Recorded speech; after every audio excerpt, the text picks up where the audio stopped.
Bismillahirrahmanirrahim. Assalamualaikum warahmatullahi wabarakatuh. Rabbi shrah li sadri wa yassir li amri wahlul 'uqdatam min lisani yafqahu qawli. Harapnya anak-anak semua dalam keadaan baik, dalam keadaan sihat, dah bangun pagi. Itu yang penting lah. Kalau dah tak bangun pagi, macam mana boleh tengok video saya ni kan? Betul tak? Dah makan dan mungkin dah melakukan solat sunat duha kan? Minggu lepas dah belajar solat duha. Okey, so hari ini insyaAllah kita akan lihat sambungan kepada solat sunat duha, iaitu solat sunat gerhana. Okey, kalau solat sunat duha itu hari-hari kita boleh buat kan, kalau masuk waktunya. Tetapi kalau solat sunat gerhana ni dia bukan hari-hari. Okey, dia bersebab. Maknanya kita buat solat sunat gerhana sama ada bulan ataupun matahari, dia ada tempoh dia, ada ketikanya apabila berlaku gerhana. Sebagaimana yang anak-anak nampak dalam gambar ni, ada gerhana matahari dan gerhana bulan. Okey, macam mana prosesnya, fasa-fasanya dan sebagainya itu saya tak layak untuk menceritakannya, sebab kita bukan nak menceritakan tentang bagaimana berlaku gerhana kan. Kita nak cerita tentang solat sunat gerhana yang dilakukan kerana gerhana. Okey, so tapi sebagai selingan, dah alang-alang kita sekolah sains kan, kita tengoklah sedikit yang gambar di dalam skrin itu, gerhana matahari kan, yang mana bumi berada di depan, di tengahnya ada bulan dan di sebelah kanannya ada matahari. Itu gerhana matahari. Okey, kemudian yang bawahnya gerhana bulan, kita nampak yang di depannya itu, sebelah kiri itu ialah bulan, manakala di tengahnya ialah bumi. Bumi yang kita duduk, yang kita diami sekarang ini, dan sebelah kanannya adalah matahari. Jadi basicnya ialah matahari, sebab matahari yang mengeluarkan cahaya. Okey, so kita pergi kepada slide yang kedua. Okey, sebelum tu anak-anak boleh rujuk juga buku teks sama-sama bila mendengar saya punya pengajaran. Boleh juga rujuk buku teks muka surat 146 hingga 150. Okey, so ini antara gambar-gambar masih lagi tentang gerhana lah, macam-macam nama-nama gerhana. Okey, dan macam-macam dia punya bentuk, rupanya saya pun nak sebut pun bukannya tahu sangat kan. Tapi itulah secara tak langsung gambar macam tu lah. Ada yang hilang sikit, ada yang matahari hilang penuh, tak nampak nampak bulan je tu. Okey, kemudian ada yang dalam bentuk lingkaran macam ni kan. Dia melingkar tu nampak dan ada yang nampak sikit-sikit bercahaya matahari. Okey, kita pergi pada slide seterusnya. Ini jenis gerhana. Ada yang dinamakan gerhana separa, gerhana penuh, gerhana cincin ataupun gerhana hybrid. Okey, kadang-kadang kita tahu nama pun disebabkan oleh maklumat yang sampai kepada kita melalui media massa kan. Dalam berita, dalam Facebook, dalam Instagram, biasanya seminggu ke sebulan sebelum berlaku tu kita dah ada info kan. Dah ada info. Macam mana kita tahu info tu? Itu daripada orang-orang yang ahli dalam bidang astronomi ni, ataupun ahli ilmu falak ni. Dia tahulah, dia ada alat-alat dia mengukur pergerakan, tempo dan sebagainya. Okey. Seterusnya kita lihat kepada apakah yang anak-anak akan dapat pada hari ini. Okey, so yang pertama ialah seperti biasalah, maksud, hukum dan juga dalil. Tiga perkara ni. Ini kita cerita tentang fiqh, bab ibadah. Bila kata ibadah, okey, dia tak terlepas daripada hukum dan tak terlepas daripada dalil. Sebab dengan dalil inilah yang menentukan hukum kita buat, wajib ke sunat muakkad ke kan.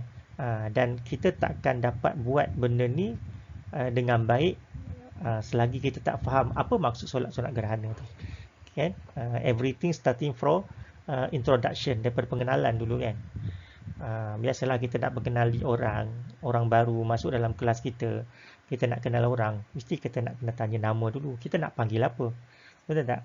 Jadi itu lumrah, itu adat dalam dunia. Kita nak sesuatu perkara memang kena tahu definisinya dulu.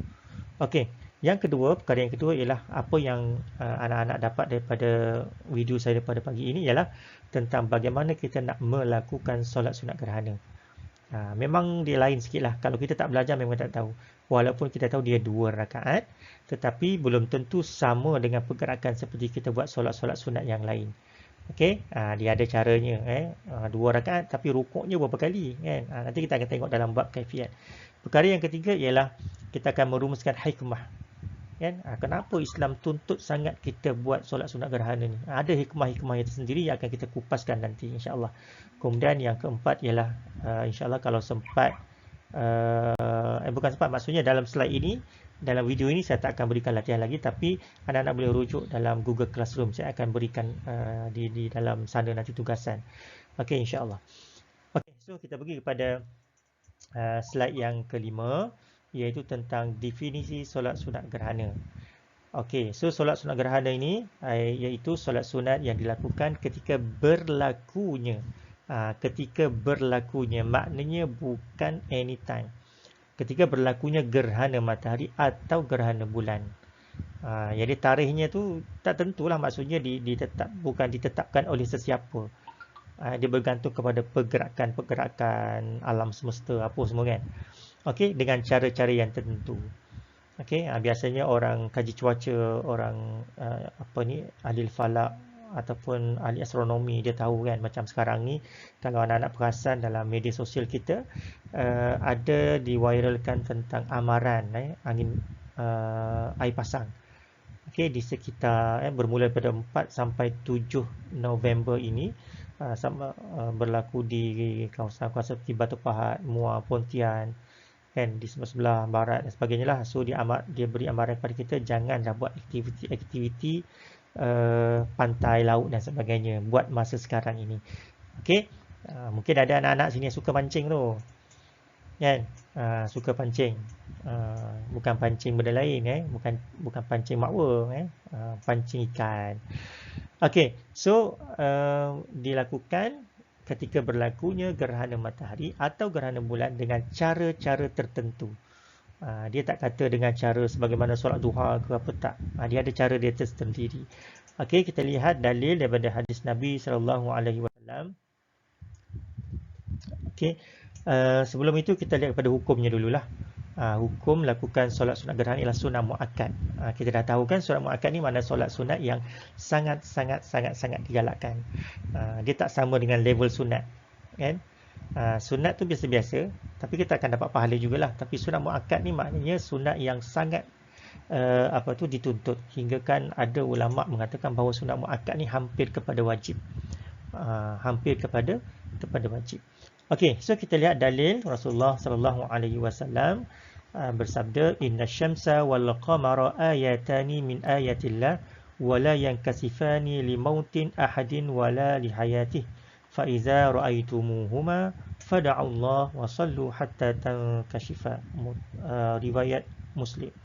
Okey, maksudnya sesungguhnya matahari dan juga bulan, sesungguhnya matahari dan juga bulan ayatani, dua tanda kekuasaan. Maknanya matahari, bulan ni, dua-dua benda ni adalah kekuasaan ataupun tanda-tanda daripada kekuasaan Allah Subhanahu Wa Taala. Kalau kita tengok ataupun kita rujuk kepada Al-Quran kan, banyak ayat Al-Quran yang menyebut tentang asy-syamsu wasyamsi waduhaha, kan, yang menjadi ayat bacaan selepas Fatihah dalam rakaat pertama solat duha, betul tak? Kemudian disebut juga nun, bukan nun, itu surah Nun, wal qamar, wasyamsi waduhaha wal qamari idza talaha. Banyaklah disebut-sebut tentang bulan, matahari tu. Jadi yang mana kedua-duanya menjadi tanda kekuasaan Allah SWT. Yang kasifani, tidak berlaku gerhana, tidak terjadi gerhana kedua-duanya disebabkan oleh berlaku kematian seseorang ataupun kehidupan seseorang. Maknanya bulan dan matahari dan bulan ni, dia merupakan kekuasaan Allah SWT yang kita nampak di mana-mana, kan. Dan bentuknya berubah-ubah lah. Kalau bulan kan, kalau hari putih yang kita dah belajar minggu lepas, bulan tu mengambang bulat penuh. Kalau matahari kita tak nampak macam tu, sebab dia bentuk bulat, memang statik, kecuali berlaku gerhana sahajalah. Itu pun dia tetap juga, tetapi kita nampak disebabkan dia terlindung. Bulan pun sama juga, bulat juga, tapi dia terlindung disebabkan oleh biasan cahaya dan sebagainya. Kemudian dia kata, hadis ni dia kata berlakunya gerhana ini bukan disebabkan oleh kematian ataupun kehidupan seseorang. Dia bukan nak kaitkan dengan sesiapa. Sebab pada zaman Rasulullah SAW ada puak yang mengatakan bahawa berlakunya gerhana matahari itu disebabkan Nabi SAW kehilangan puteranya. kehilangan puteranya. Maka saya tak ingat apa nama anak Nabi sallallahu alaihi wasallam. Okey, jadi mereka kata gerhana itu berlaku disebabkan kematian anak Nabi. Yang mana Nabi pun melakukan solat kan. Sebenarnya tak ada kaitan pun. Sebab itu berlaku dengan kekuasaan Allah SWT. Faiza ra'aitumuhuma, dan apabila kamu melihat kedua-duanya, faiza, dan apabila ra'aitumuhuma, kamu melihat kedua-duanya, iaitu bulan, matahari itu gerhana, fada Allah, maka berdoalah kepada Allah. Wasallu, dan lakukanlah solat sunat, hatta tankashif, hinggalah dia beredar, hingga dah dia habis habis berlaku gerhana tu, mana dia nampak normal balik. Okey, jadi di sini sebenarnya kita kena sambil bukan sahaja kita nak belajar tentang solat sunat gerhana, tapi kita nak cerita sikit bagaimana masyarakat pada hari ini apabila berlaku gerhana bulan ataupun gerhana matahari, mereka berpusu-pusu pergi ke tempat-tempat tertentu untuk mengambil gambar. Mereka berselfie, berlatar belakangkan gerhana dan sebagainya, seronok, mereka seronok postkan dalam media sosial dan sebagainya kan. Sebenarnya bukan nak kata salah, tetapi di situ kita kena prioriti kita ialah apabila melihat gerhana, sebagaimana hadis ini, Nabi suruh kita berdoa dan solat hinggalah gerhana tu beredar. Tapi kita hari ni kan, pengalaman kita yang sebelum ini, bila berlaku gerhana bulan dan matahari, ramai yang berpesta pergi ke tempat-tempat tertentu dan mereka mengambil kesempatan untuk bergambar dan sebagainya.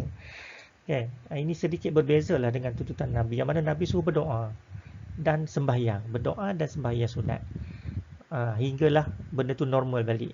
Maknanya gerhana tu beredar balik. Kenapa? Sebab kita tak tahu apa yang berlaku selepasnya, ataupun kita tak tahu apa yang berlaku setelah gerhana. Mungkin gerhana tu berlaku, gerhana tak bergerak-gerak, memang berlaku gelap macam tu kan. Sudahlah, kita pun memang tahu kan antara antara tanda-tanda kiamat yang besar ialah matahari terbit daripada sebelah barat, kemudian terbenamnya sebelah timur. Tetapi sebelum berlakunya terbenam sebelah ke timur tu, dunia akan bergelap kan, matahari tak keluar, akan bergelap kan. Jadi bukan kita nak kaitkan dengan gerhana, tetapi bila berlaku gerhana tu kita hilang cahaya sekejap ataupun kita nampak lain macam dekat bulan, dekat matahari, di situ Rasulullah suruh kita berdoa, suruh kita solat, beristighfar banyak-banyak, tasbih banyak-banyak, ingat pada Allah, ingat dosa kita, bertaubat, berdoa dan sebagainya. Tapi semua berpesta kan. Itu kena ambil iktibar lah. Okey, so macam mana kita nak berdoa, macam mana kita nak bersolat, solat sunat gerhana ni, kita lihat kepada kaifiat je lah. Okey, kita ada dua kan, gerhana ni sama ada gerhana bulan ataupun gerhana matahari. Okey, kalau gerhana bulan, kita lihat niat dia, usolli sunnatul khusufi kha. Di sini kha.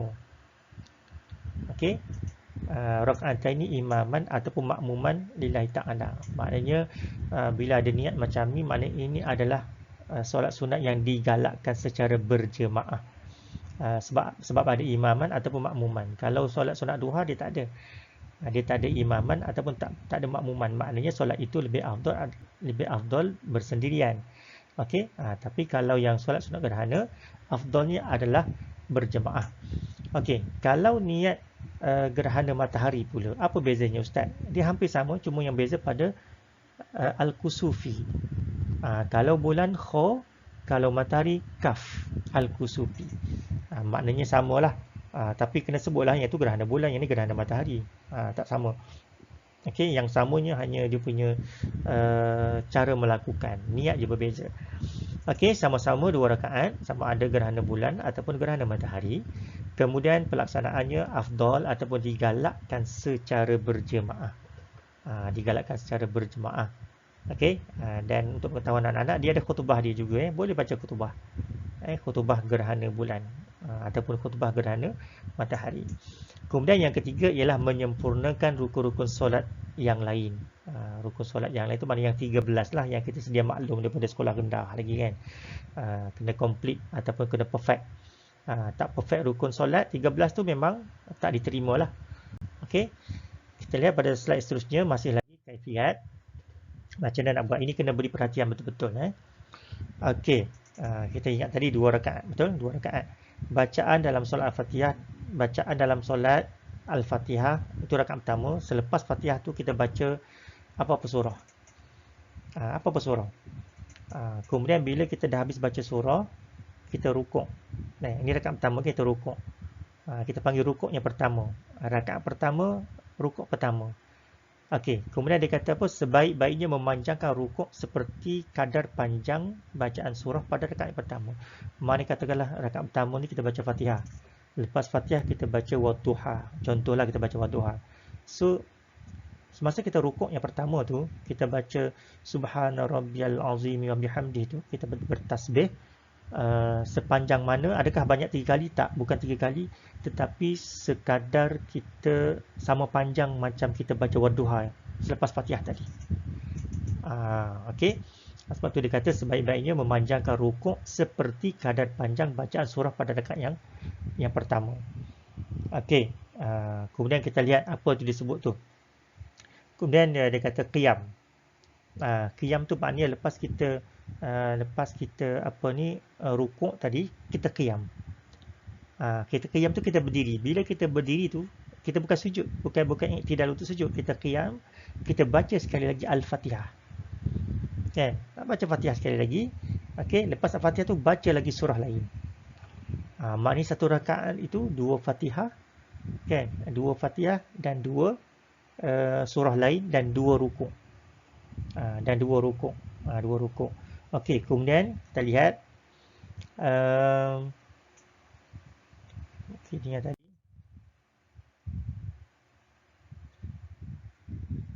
Okey.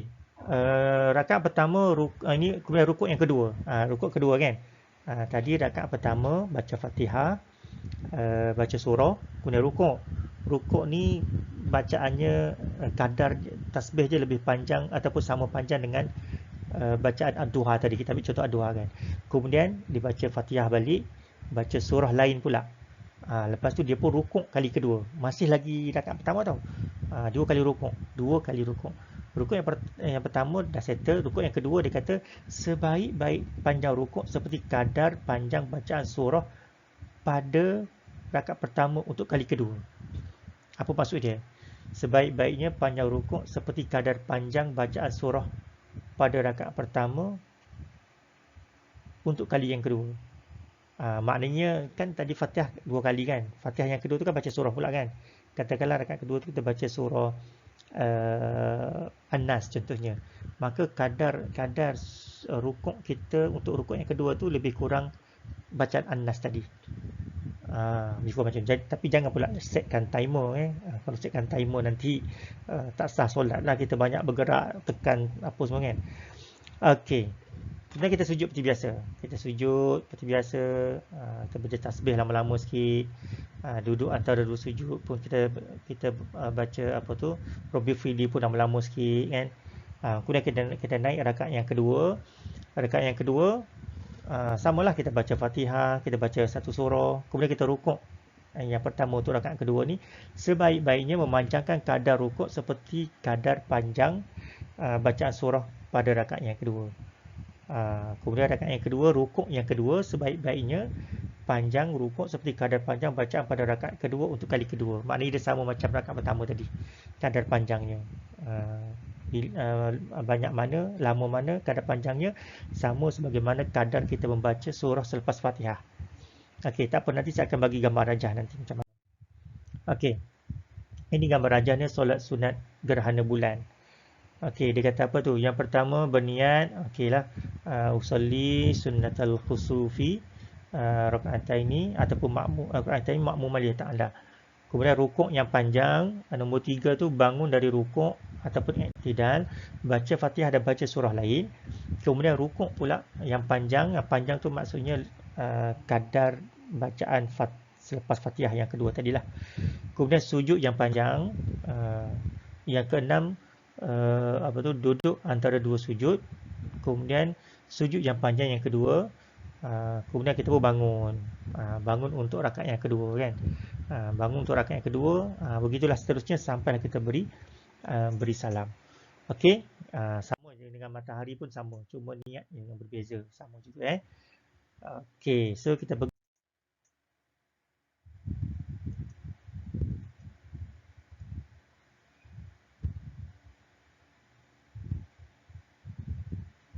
Tak apa, nanti saya tunjuk last sekali nantilah.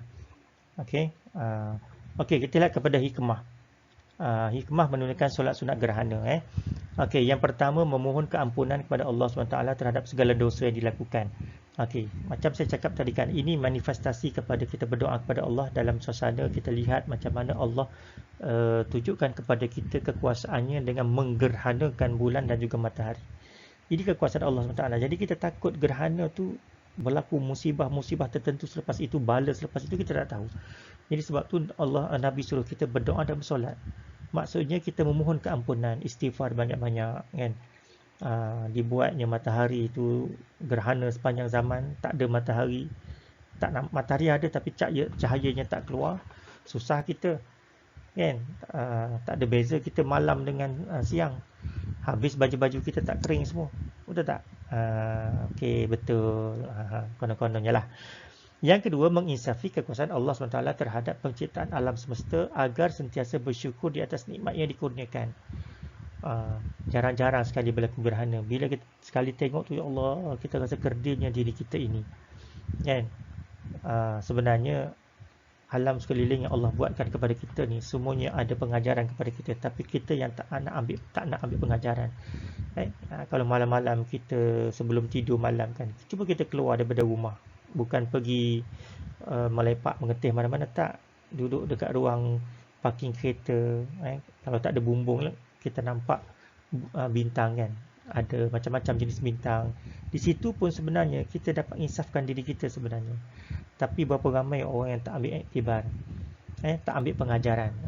Yang berada sekeliling kita ni kan sebenarnya semua pengajaran kepada kita untuk kita mengagungkan Allah SWT supaya kita menjadi lebih kerdil.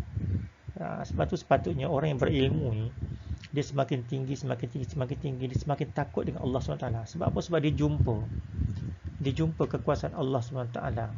Macam anak-anak kalau suka bayu ke, kan, kita buat operate katak ke apa semua kan, kita keluarkan jantung, kemudian kita pasang kembali ke apa semua kan, kita tengok nampak jantung katak tu pun Allahu Akbar. Ini yang Allah cipta, yang mana manusia tak boleh nak tandingi kekuasaan dan ciptaan Allah Subhanahu Wa Taala. Kan? Usahakan tengok gerhana bulan, gerhana matahari, kita tengok benda lain pun kita rasa ajaibnya Allah, ajaibnya ciptaan Allah kan. Kita tengok kawan kita sebelah kan, kita tengok kawan kita sebelah kanan pula, betapa uniknya Allah Maha Al-Musawwir yang menggambarkan rakan-rakan kita, dan kita ni berapa juta, berapa banyak manusia di dunia ni, tidak ada yang sama 100%. Walaupun kembar, mesti ada perbezaan-perbezaan juga. Walaupun kembar, kita nampak pada pandangan zahirnya adalah sama kan. Itu adalah kekuasaan Allah SWT. Yang ketiga, memberi peringatan supaya manusia tidak boleh melakukan kerosakan dan kemungkaran ataupun maksiat di muka bumi inilah. Jadi menjadi peringatan kepada kita. Dibuatnya matahari tu jatuh, dibuatnya bulan tu jatuh, menimpa kita kan. Na'udzubillah, wallahu alam. Tak tahulah apa yang berlaku. Kalau kita tengok dalam gambar awal-awal tadi, matahari itu lebih besar daripada bumi. Lebih besar daripada bumi, dan bulan tu kecil je. Kalaulah matahari jatuh ni, Allahu Akbar, menggelegak kita kan. Dalam cuaca hari ni ataupun beberapa hari ni pun dah panas terik sangat. 36 mencecah 37, hampir-hampir lah saya rasa lah kot. Saya rasa. Okey, kita lihat ni hikmah tadi. Mendidik manusia mentauhidkan Allah SWT kerana meninggalkan amalan khurafat semasa gerhana. Kenapa ada amalan khurafat? Sebab ada pihak-pihak tertentu ataupun golongan-golongan tertentu yang apabila berlaku gerhana tu, mereka membuat sembahan. Mereka sembahan, bukan sembah Allah, tapi mereka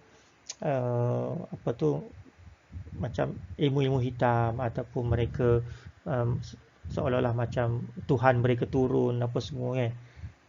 Ini bukan Islam lah. Jadi kadang-kadang kita takut terpedaya dan terpengaruh dengan kepercayaan mereka. Yang kelima, mendapat ganjaran pahala kerana mengikut sunnah Nabi SAW. Kenapa? Sebab Nabi pun membuat solat sunat gerhana. Okey, yang keenam, melihat dan mengakui kebesaran dan keagungan Allah Subhanahu Wa Taala. Melihat dan mengakui kebesaran. Macam mana kita mengakui kebesaran? Iaitu apabila kita melihat gerhana tu, apa yang terlafaz di mulut kita ialah subhanallah, maha suci Allah. Subhanallah, maha suci Allah. Itu antara kalimah yang saya rasa sesuai apabila kita melihat sesuatu yang ajaib, apabila kita melihat sesuatu yang menunjukkan kehebatan Allah Subhanahu Wa Taala, kita akan sebut subhanallah. Kan? Samalah juga kalau kita lihat orang bermain bola sepak. Kan? Katakanlah ada seorang pemuda ni namanya Salah. Seorang pemain player ni namanya Salah. Dia skor 3 biji hat-trick. Kan? Apa yang dia Muslim, dia kalau tak, saya orang Mesir lah, tapi anak-anak semua lebih mengenali dia kan. Okey, jadi salah tak bersalah. Dia kerja dia memang sumbat gol. Tapi bila kita nampak kehebatan Salah ni, kita tak boleh nak kata, Salah ni memang hebat betul. Itu salah sebenarnya. Itu salah sebenarnya, kita mengagung-agungkan Salah. Sepatutnya kita kena sebut subhanallah, maha suci Allah, maha hebat engkau ya Allah kerana menjadikan Salah hebat macam ni. Maknanya dalam kita nak memuji orang, dalam kita nak mengagungkan orang, kita jangan lupa letak Allah Subhanahu Wa Taala. Kita tengok orang cantik pun subhanallah, maha suci Allah, hebatnya engkau menjadikan dia cantik untuk pandangan aku. Contohnya macam tu. Kita jangan terus puji orang tu, jangan kita terus sebut orang tu. Sama juga macam panadol, ubat-ubatan panadol ke apa kan. Kalau kita demam, kita makan panadol sebiji, 2 biji, 3 biji tak jalan. Kita pun makanlah panadol yang brand mahal ataupun yang dia punya apa tu, apa orang panggil tu, mg dia tu, mg dia tu tinggi sikit kan, 500 mg ke apa semua kan. Bila kita makan sebiji ubat ni terus lega, kita pun cakap memang hebatlah ubat ni, memang kalau tak kerana ubat ni aku tak tahulah aku jadi apa ni kan. Contohnya dia cakap macam tu pun tak boleh, dia akan jadi syirik. Dia kena sebut Allah SWT. Dia kena sebut Allah, subhanallah, maha suci Allah, Allahu Akbar, engkau telah menjadikan ubat ini sebagai asbab, penyebab untuk aku sembuh. So we have to mention that. Okay. Okey, untuk pengukuhan kita untuk tajuk ini, seperti biasalah anak-anak buka Google Classroom, dan di sana nanti saya akan masukkan soalan by Google Form. So kalau tak ada hari ini pun mungkin dalam besok lusa kot. Sebab nanti petang nanti saya akan balik kampung. Saya akan balik kampung ke Kelantan. Jadi besok nanti insyaAllah saya akan masukkan Google Classroom. Dalam tu ada soalan daripada tajuk inilah insyaAllah. Okay, so selamat bercuti, selamat Berdipawali, dan sebelum naik sekolah nanti, sebelum naik asrama nanti, insyaAllah saya akan maklumkan sekiranya ada masa untuk kita buat kelas. Saya harap anak-anak kalau tak keberatan lah, kalau boleh kita buat kelas dalam cuti pun cantik jugalah, sebab saya nampak ada lagi 1-2 tajuk yang belum habis lah. Sebab maklum sajalah bila kelas kita hari Selasa ni banyak sebenarnya cuti-cuti, antara cuti Maulid Rasul, cuti hari kemerdekaan, cuti hari Hul kan, banyak kena pada hari Selasa. Jadi itulah sebenarnya kita tak sempat. Okay, so terima kasih semua.